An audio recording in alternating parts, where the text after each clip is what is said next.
बारिश में गरीब बहुओं का ससुराल। करिश्मा एक अच्छे घर से थी। उसने कभी भी गरीबी नहीं देखी थी, पर फिर भी उसके दिल में गरीबों के लिए सम्मान था। वे कभी भी किसी से नफरत नहीं करती थी और सबका भला चाहती थी। ऐसे ही एक दिन करिश्मा देखती है कि एक अमीर लड़की एक गरीब बुढ़िया औरत जिसका नाम निर्मला था, वे उसका मजाक बना रही होती है। अपने कपड़े देखे, अपना हुलिया देखा है, तेरी औकात ही क्या है बुढ़िया, मेरे सामने जो तू इस तरह से मुंह खोल रही है। ये ले कुछ पैसे और निकल यहाँ से। पर बेटा, तुम्हें सही से गाड़ी चलानी चाहिए। अभी तो सिर्फ मेरी सब्जियों का नुकसान हुआ है, अगर मुझे चोट लग जाती तो। गलती तुम्हारी और उल्टा तुम मुझ पर चिल्ला रही हो, मेरा मजाक बना रही हो। मैं गरीब हूँ, पर इसका मतलब ये नहीं कि तुम जैसे अमीर लोग हम लोगों का मजाक बनाएं। देख रहे हो आप सब, नोटों की गड्डी पकड़ने के बाद कैसे ये बुढ़िया लालच दिखा रही है।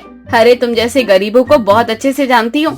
मैं तुम्हें जितने पैसे भी दे दूँ उतने कम हैं। इसलिए चल बोल क्या चाहिए, तेरे नुकसान की भरपाई कर दूँ।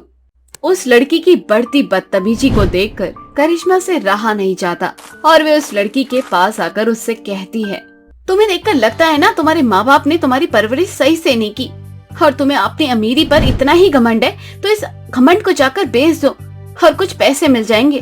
फिलहाल तो रकम के साथ यहाँ पर इन बूढ़ी माजी से माफी मांगो, क्योंकि जब तक तुम यहाँ से माफी मांगकर नहीं जाओगी तो मैं तुम्हें नहीं छोड़ूंगी। तुम होती कौन हो मुझसे इस तरह की बातें करने वाली? आखिर ये बुढ़िया लगती क्या है तुम्हारी? क्या ये ना चाहते हुए भी उस लड़की को निर्मला से माफी मांगनी पड़ती है। खुद को माफी मांगता वो देख वे बहुत शर्मिंदगी महसूस करती है और वहाँ से गुस्से में चली जाती है। पर तभी वहाँ उस औरत का सबसे छोटा बेटा विवेक आता है और करिश्मा को अपनी माँ के लिए लड़ता देख उससे धन्यवाद करता है। जो हुआ मैंने वो सब देखा, अब बहुत अच्छी हैं। मैं आपका ये एहसान कभी नहीं भूलूंगा। आप उस समय मेरी माँ के साथ थीं जब मैं अपनी माँ के साथ नहीं था। मुझे माफ करना, मुझे आने में थोड़ी देर हो गई माँ। नहीं बेटा, कोई बात नहीं। आखिर घर की सारी जिम्मेदारी तेरे कंधों पर तो है। चल अब हम घर चलते हैं। और तुम्हारा बहुत शुक्रिया बेटा, तुम्हारी वजह से मुझे नुकसान के पैसे मिल गए और उस घमंडी लड़की ने मुझसे माफी भी मांगी। निर्मला अपने बेटे के साथ करिश्मा को शुक्रिया कहकर वहाँ से चली जाती है। पर करिश्मा को एक नजर में ही विवेक भा जाता है।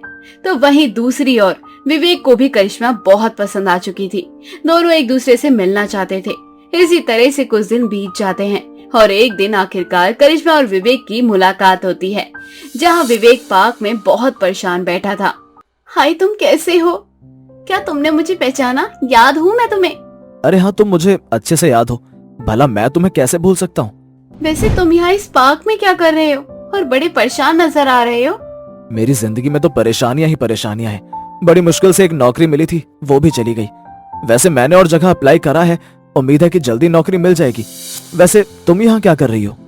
यहाँ से मेरा घर बहुत पास है, इसलिए मैं हमेशा यहाँ पर वॉक करने के लिए आ जाती हूँ। वैसे तुमसे मिलकर अच्छा लगा मुझे, और आगे मिलना हो पाएगा दोबारा या नहीं पता नहीं। इस तरह से करिश्मा और विवेक काफी देर तक बात करते हैं। अब रोज विवेक करिश्मा से मिलने उसी पार्क में आ जाता है। उसी समय देखते ही देखते दोनों की दूरियां खत्म हो जाती हैं और वे दोनों एक दूसरे को पसंद करने लगते हैं। विवेक को भी अच्छी नौकरी मिल चुकी थी, इसलिए जब करिश्मा अपने घर वालों को विवेक के बारे में बताती है तो उसके घर वाले भी मान जाते हैं और बहुत जल्द करिश्मा की शादी विवेक से हो जाती है। शादी के बाद जब करिश्मा अपने ससुराल जाती है तो वे देखती है कि उसके घर में उसकी सास के अलावा उसकी 2 और जेठानी है। निर्मला बहू, इन दोनों से मिलो। ये है इस घर की सबसे बड़ी बहू परी, और ये है इस घर की बीच वाली बहू अनीता, और तुम इस घर की सबसे छोटी बहू हो। मेरे तीनों बेटों का घर बस गया। माँ के लिए इससे बड़ी खुशी की बात और क्या हो सकती है। पर मुझे हमेशा दुख होता है कि मैं अपनी 2 बहुओं की जिंदगी नहीं संवार सकी। मेरे दोनों बेटे हमें छोड़कर चले गए क्योंकि हम बहुत गरीब हैं और वे दोनों अकेले इस घर का खर्चा नहीं उठा पा रहे थे। पर मेरा छोटा बेटा ऐसा बिल्कुल नहीं है। उन दोनों के जाने के बाद विवेक ने अकेले ही घर को संभाला है। सही कहा माँ जी आपने। मैं अपने विवेक को बहुत अच्छे से जानती हूँ। वे परिस्थितियों को देखकर घबराते नहीं हैं और ना ही भागते हैं। मुझे पूरी उम्मीद है विवेक जी एक दिन बहुत बड़े आदमी बनेंगे। करिश्मा इस बात से अनजान थी कि उसकी 2 जेठानी और हैं, पर फिर भी वे अपनी दोनों जेठानियों का दिल से स्वागत करती है। अब इसी तरह से कुछ दिन बीत जाते हैं, पर इस महीने विवेक को सैलरी नहीं मिल पाती, जिस वजह से घर का राशन खत्म हो चुका था। और करिश्मा विवेक से कहती है, आप अपने मालिक से जल्दी बात करो, घर का राशन खत्म हो चुका है। घर में 5 जने हैं, आखिर हम 5 जने अपना गुजारा कैसे चलाएंगे। करिश्मा, मैंने मालिक से बात की है, पर कुछ प्रॉब्लम है जिस वजह से वो इस महीने की सैलरी नहीं दे पाए। कंपनी भी घाटे में जा रही है। मुझे तो डर है कि कहीं वो मुझे निकाल न दे। करिश्मा, मुझे माफ करना। तुम कितने अच्छे घर से हो, पर फिर भी तुम्हें इस गरीब को झेलना पड़ रहा है। विवेक जी, मैं अकेली नहीं हूँ, मेरा पूरा परिवार मेरे साथ है, और मेरी दोनों जेठानियां भी। जब बहन जैसी जेठानी हो तो भला मैं खुद को अकेली कैसे समझ सकती हूँ। आप जल्दी जाओ और पैसों का इंतजाम करो। करिश्मा के कहने पर विवेक पैसों का इंतजाम करने के लिए चला जाता है, और इसी बीच जोरदार बारिश होने लगती है। करिश्मा का घर काफी पुराना और छोटा था, जिस वजह से उनके घर की छत टपकने लगती है और पूरे घर में बारिश का पानी आने लगता है। अनीता जल्दी से कहीं बाल्टी तो कहीं पतीला लगा देती है। यह देखकर अनीता करिश्मा से कहती है, तुम ये सब देखकर बड़ी हैरान हो गई होगी ना। तुमने ये सब कभी नहीं देखा होगा ना। हमें तो आदत हो गई है, जब भी बारिश होती है तो हमारा ससुराल डूब जाता है। ये तो बस शुरुआत है। काश कि हम दोनों के पति भी होते तो देवर जी की थोड़ी मदद हो जाती। अनीता दीदी, आप उदास क्यों होती हैं? सब ठीक हो जाएगा। आप दोनों कब से घर में पानी निकाल रही हैं, अब रहने दीजिए और आकर चौकी पर बैठ जाइए। माँ जी, आपकी तबीयत खराब है, आप आराम से लेटे रहिए। जब तक बारिश नहीं बंद हो जाती हम सबको एक साथ एक ही जगह बैठना होगा। अब करिश्मा अपने ससुराल वालों के साथ घर के एक कोने में तब तक बैठी रहती है जब तक कि बारिश बंद नहीं हो जाती। बारिश के बंद होने के बाद ही तीनों देवरानी जेठानी घर से बारिश का पानी निकालती है। कुछ देर बाद विवेक कुछ पैसे लेकर आता है। पता नहीं ये बारिश क्यों होती है, मुझे समझ नहीं आ रहा मैं इन पैसों से अपने घर की छत ठीक करवाऊं या अपना घर चलाऊं। विवेक जी, आप अकेले इतना सब कुछ कैसे झेल पाएंगे? इसलिए मैंने सोचा कि अब से मैं भी नौकरी करूंगी, ताकि जल्द से ज्यादा पैसे कमाया जा सके और अपने घर की मरम्मत हो सके। बहुत जल्द बारिश का मौसम शुरू होने वाला है, ऐसे हम सभी लोगों को दिक्कत होगी। करिश्मा का फैसला सुनकर अनीता और परी भी उसका साथ देती है। अब तीनों देवरानी जेठानी एक छोटी सी नौकरी करने लगती है और पैसा मिलते ही सबसे पहले अपने घर की छत ठीक करवाती है, ताकि इस साल उनका ससुराल बारिश से बच सके। रमेश, अमन और सुरेश तीनों भाई शहर से अपने गांव की ओर लौट रहे थे। रात काफी हो चुकी थी, तभी उन्हें नदी किनारे किसी के चिल्लाने की आवाज आती है। वो तीनों भागते हुए नदी के पास जाते हैं और देखते हैं कि वहाँ पर 3 लड़कियां जो कि घायल रूप से जमीन पर पड़ी हुई है। तीनों भाई किसी तरह से उन तीनों लड़कियों को संभालते हैं और उन तीनों को अपने घर ले जाते हैं। लड़कियां दिखने में बहुत ही ज्यादा बदसूरत थी, लेकिन उनकी लाचारी देखकर तीनों भाइयों को उन पर दया आ गई। जैसे ही घर का दरवाजा खुलता है, रमन, अमन और सुरेश की माँ विमला तीनों लड़कियों को उनके साथ देखकर उनसे कहती है, अरे बेटा, ये सब क्या है? इतनी रात को तुम ये अनजान लड़कियों को लेकर हमारे घर में क्यों आ रहे हो? और ये इतनी घायल क्यों हैं? क्या हुआ इन्हें? विमला के सवाल जवाब करने के बाद रमेश अपनी माँ को सारी बात बताता है। विमला का व्यवहार भी काफी अच्छा था और वो अपने बेटों से कहती है, ये तो बहुत अच्छा है बच्चों। रात को इन जवान लड़कियों को इस तरह से बाहर रहना बिल्कुल भी ठीक नहीं है। बेचारी घायल भी लगती हैं। किसी ने इनके साथ बहुत बुरा किया। सारी बातें तो इनके होश में आने के बाद ही पता चलेंगी।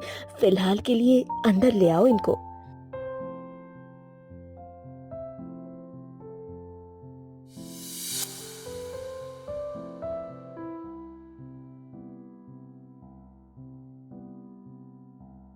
माताजी, हमें कुछ दिन के लिए अपने घर में रख लो। वो दरअसल बात यह है कि हम तीनों बहनें शहर जा रही थी और हमारे पास कुछ पैसे और जेवर थे। पता नहीं कहाँ से वो 4 अनजान आदमी आए और हमें किसी नुकीले हथियार से मारने लगे और हमारा सारा पैसा छीन कर हमें वहीं अधमरा करके छोड़ दिया। हम अनाथ हैं, हमारा कोई नहीं है इस दुनिया में। हमारे पास जो भी छोटा मोटा घर था वो हमारे चाचा चाची ने हमसे छीन लिया। आप बस कुछ दिनों का समय दे दो हमें और अपने घर में रख लो। अरे कोई बात नहीं बेटा, ऐसे नहीं बोलते। तुम्हें जब तक रहना है घर में तब तक रहो, ये भी अपना ही घर है। और मुझे ना अपनी माँ समझो, यहाँ तुम्हें किसी भी चीज की कोई तकलीफ नहीं होगी। आप कितनी अच्छी है माता जी। आजकल के समय में कोई भी किसी ऐसे अनजान को अपने घर में नहीं रखता। मैं भगवान से दुआ करूंगी कि आपके घर में हमेशा खुशियाँ बनी रहे। बाकी हम जब तक आपके घर में रहेंगे ना, तब तक आपके घर का सारा काम करेंगे। आपको किसी भी चीज की कोई तकलीफ उठाने की जरूरत नहीं है। हम झाड़ू पोछा बर्तन खाना वाना सब बनाएंगे। अरे बेटा, ये तुम्हारा ही घर है, तुम्हें जो दिल करना है वो बनाओ और जैसे मन करता है वैसे मेरे घर का काम करो।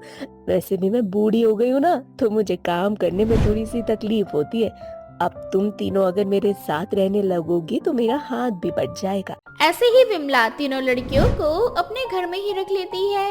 यूं ही कुछ दिन बीतने लगते हैं। अब आसपास के सभी लोग विमला और उसके बेटों पर सवाल उठाने लगते हैं कि उन्होंने बिना शादी के 3 अनजान लड़कियों को अपने घर में रखा है।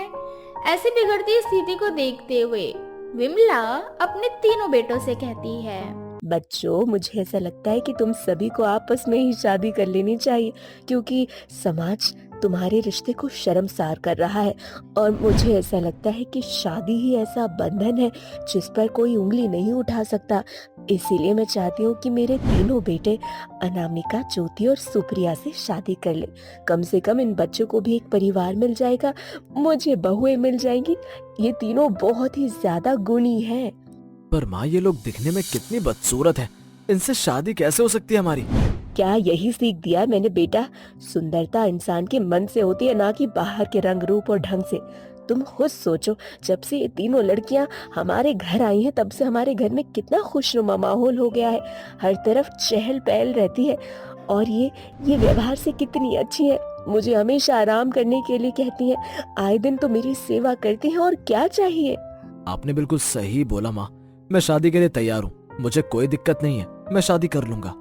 इस तरह से तीनों बेटे उन तीनों लड़कियों से शादी करने के लिए तैयार हो जाते हैं। अब पूरे गांव में विमला के बेटों की शादी की चहल पहल उठ जाती है। विमला अपने बेटों की शादी बहुत ही धूमधाम से करना चाहती थी, लेकिन गरीबी में उसका ये अरमान शायद पूरा होने में समय ले रहा था।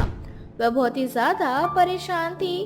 तभी ज्योति वहां आती है और ज्योति कहती है, माँ जी, आप अगर मेरी बात मानो तो हमारी शादी ना किसी मंदिर में कर दो। जब घर की आर्थिक हालत ठीक हो जाएगी उसके बाद हम गांव वालों को दावत दे देंगे। बात तो तेरी बिल्कुल सही है ज्योति, मैं सोचती हूँ इस बारे में, क्योंकि अभी तो पैसे नहीं है घर पर कि मैं अच्छे से तुम सभी की शादी करवा पाऊँ। मैं सोच रही थी कि साधारण रूप से ही तुम्हारी शादी करवा दूं, उसके बाद अच्छे से दावत दूंगी सबको। ज्योति के कहने पर विमला अपने बच्चों की शादी साधारण रूप में मंदिर में जाकर करवा देती है। शादी करवाने के कुछ दिन बाद विमला की जिंदगी में जैसे अचानक समय ने काया पलट दिखा दी। ये सब देखकर विमला को बिल्कुल भी समझ में नहीं आ रहा था कि ये सब क्या हो गया। दरअसल विमला का घर एक झोपड़पट्टी से बदलकर बंगले में बदल जाता है, तो वहीं दूसरी तरफ उसके घर में बहुत सारे पैसे, जेवर और जरूरत का सारा सामान था। ये देखकर विमला बहुत ही ज्यादा परेशान थी कि आखिर ये सब कैसे हुआ। तभी वहां ज्योति, अनामिका, सुप्रिया आती है और वो तीनों अपने जल परी वाले अवतार में आ जाती है। ये देखकर विमला बहुत डर जाती है। माँ जी, आप ना घबराओ नहीं, हम आपको पूरी सच्चाई बताते हैं। माँ जी, दीदी ना बिल्कुल सही बोल रही है। दरअसल बात यह है कि बहुत समय पहले हम भी बहुत ज्यादा सुंदर हुआ करते थे और कहीं ना कहीं हमें अपनी सुंदरता पर बड़ा घमंड था। इसीलिए एक बार जंगल में एक ऋषि मुनि जा रहे थे, वो दिखने में बहुत ही ज्यादा बदसूरत थे। इसीलिए हम तीनों बहनों ने उनका मजाक बनाना शुरू कर दिया और ये देखकर ऋषि मुनि ना नाराज हो गए और उन्होंने हमें श्राप दे दिया और हम तीनों को जलपरी बना दिया। अब साधारण इंसान से हम जलपरी बन चुके थे। जलपरी बनने के बाद हम सांस लेने में हमें तकलीफ हो रही थी और पानी में रहने पर हमें बहुत ज्यादा डर लग रहा था। जीवन जीना जैसे कि 2 बार हो चुका था। तब हमने ऋषि मुनि से माफी मांगी। तब जाकर ऋषि मुनि ने हमें एक श्राप मुक्ति का उपाय बताया। उन्होंने कहा कि जब कोई भी इंसान हमें बिना किसी स्वार्थ के अपनाएगा, उस दिन हम जलपरी से एक साधारण लड़की के रूप में आ जाएंगे और कहीं ना कहीं आप लोगों की वजह से ही हम अब ठीक हो चुके हैं। आप लोगों ने बिना किसी स्वार्थ के हमें इस घर में रखा और आपने अपने बेटों से हमारी शादी करवाई। अब हम जलपरी के श्राप से मुक्त हो गए हैं, एक साधारण लड़की में बदल चुके हैं। अब हम तीनों आपकी साधारण बहू हैं। और माँ जी, आप ना हमें माफ करना। इस श्राप मुक्ति के लिए हमने आपसे झूठ बोला और झूठ का सहारा लेकर हम इस घर में आए। इस तरह से विमला इस सच्चाई के साथ अपनी तीनों बहुओं को स्वीकार कर लेती है और अपने जीवन में हंसी खुशी आगे बढ़ती है।